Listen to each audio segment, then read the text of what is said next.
श्री रुक्मिणीस्तवम्।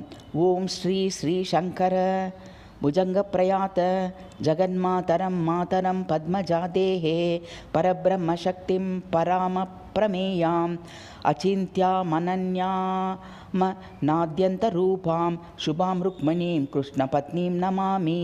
सुमान्यां शरण्यां वरेण्यां वदान्यां हरिप्राप्तिधन्यां विदर्भेशकन्यां सदा चन्द्रभागातटे विष्टरस्तां शुभां रुक्मिणीं कृष्णपत्नीं नमामि।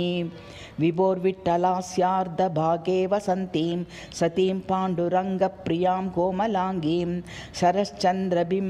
शरश्चन्द्रबिम्बाननां दिव्यकान्तिं शुभां रुक्मिणीं कृष्णपत्नीं नमामि। यदीयप्रभावात् विधिः सर्गशक्तो जगत्पालने भूदुपेन्द्रसमर्थः लये व्योमकेशोऽपि तां सार्वभौमां शुभां रुक्मिणीं कृष्णपत्नीं नमामि। कृपाले शतोऽस्या रविर्भाति लोके चकास्ति प्रभा विद्युतः तारकाणं सुधांशुः सदा ह्याद कोणङ्गसूं शुभां रुक्मिणीं कृष्णपत्नीं नमामि। श्रुतीनामगम्यां शुभवैकगम्यां मनोवागतीतां चिदानन्दसत्तां रमां शारदां पार्वतीं सर्वमूलां शुभां रुक्मिणीं कृष्णपत्नीं नमामि।